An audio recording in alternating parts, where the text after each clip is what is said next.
Halo sobat, di sini saya akan membahas kontra atau musuh alami buah iblis. Lebih kuat siapa antara orang yang mempunyai haki atau pemakan buah iblis? Dan apakah benar di One Piece ada 4 dewa? Di konten sebelumnya ada yang berkomentar bahas macam-macam buah iblis. Oke, di sini saya tidak hanya membahas macam-macam buah iblis. So, mari kita bahas, let's go. Mulai dari yang pertama, kontra atau musuh alami buah iblis. Jadi setiap buah iblis mempunyai counter atau musuh alaminya masing-masing. Contoh yang mungkin kalian sudah tahu, seperti Luffy saat melawan Enel, Luffy sendiri pemakan buah iblis Gomu Gomu no Mi atau menjadi manusia karet. Dan Enel pemakan buah iblis Goro Goro no Mi yang menghasilkan kekuatan petir. Dari serangan Enel yang menjadikannya seperti dewa justru tidak mempengaruhi Luffy. Karena faktanya, karet tidak dapat menyalurkan listrik maupun petir. Jadi dari berbagai serangan Enel tidak akan mempan untuk Luffy yang menjadi manusia karet. Itu hanya berlaku pada Luffy saja ya guys. Maka dari itu setiap buah iblis mempunyai musuh alaminya masing-masing. Lanjut membahas macam-macam buah iblis dan menjelaskan hal yang tidak kalian ketahui tentang buah iblis.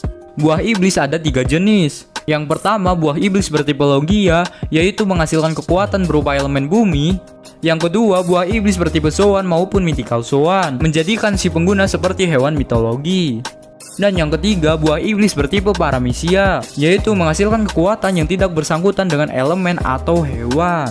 Apakah kalian tahu setiap buah iblis mempunyai basic attack yang berbeda? Atau bisa dibilang seperti dasar kekuatannya. Dari berbagai buah iblis digolongkan menjadi 3, yaitu yang pertama, buah iblis yang menghasilkan kekuatan hanya untuk menyerang atau bertahan. Contoh penggunanya yaitu Akainu, buah Hancock, Daemon Josu. Yang kedua, buah iblis yang menghasilkan kekuatan untuk menyulitkan lawan menyentuh si pengguna. Itu adalah buah iblis yang tidak dapat dikombinasikan dengan haki. Contoh Kizaru, pemakan buah iblis Pika Pika no Mi, menjadikannya bisa secepat cahaya. Dari itu menghasilkan musuh menjadi susah menyentuh dirinya. Bukan hanya Kizaru, melainkan Fujitora, Shirohige, Smoker, dan Ace. Yang ketiga, buah iblis yang membuat pengguna mempunyai kelebihan selain hanya kekuatan saja. Contoh, Vegapunk yang dapat memaksimalkan kinerja otaknya, Lau yang mampu menyembuhkan segala penyakit berkat kekuatan buah iblisnya yaitu Ope-Ope no Mi, dan Chopper yang berawal dari rusa biasa bisa menjadi manusia karena buah iblis Hito Hito no Mi. Apakah kalian sebelumnya sudah tahu? Ya, jadi kesimpulannya basic attack buah iblis ada 3. Yang pertama, buah iblis yang menghasilkan kekuatan untuk menyerang atau bertahan. Yang kedua, buah iblis yang menghasilkan kekuatan untuk menyulitkan menyentuh si pengguna, atau bisa dikatakan buah iblis yang tidak dapat dikombinasikan dengan haki. Dan yang terakhir, buah iblis yang membuat si pengguna mendapatkan kelebihan tidak hanya untuk menyerang atau bertahan. Dari ketiga basic attack buah iblis, kalian pasti bisa menyebutkan contohnya lebih banyak lagi. Buah iblis menjadi hal yang sangat menarik di One Piece. Oda membuat sumber kekuatan dari berbagai buah. Setiap buah iblis mengandung kekuatan yang berbeda. Haki juga menjadi suatu hal yang tidak kalah menarik. Jika tentang siapa yang lebih kuat antara pengguna haki dan buah iblis, jawabannya mari kita ambil dari waktu Shirohige bentrok dengan Roger. Hampir semua orang bilang dari perang itu Roger yang lebih kuat karena Roger adalah raja bajak laut.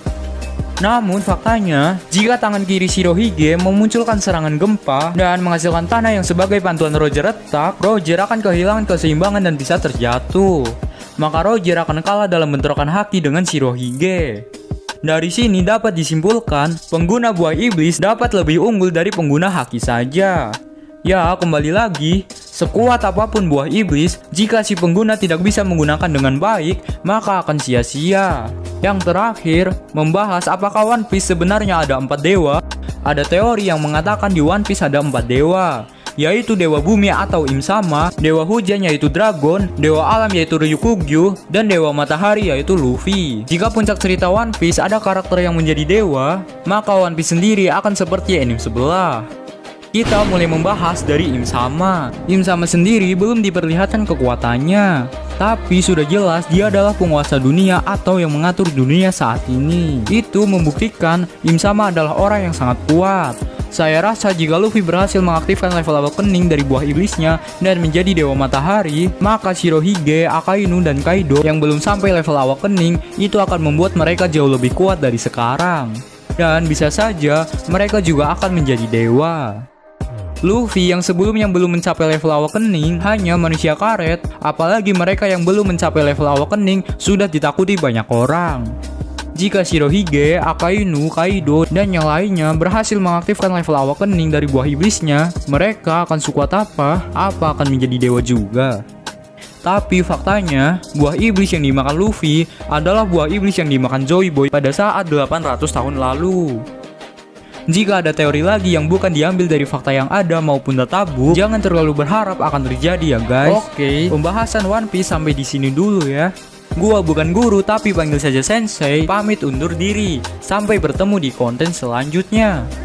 Sayonara.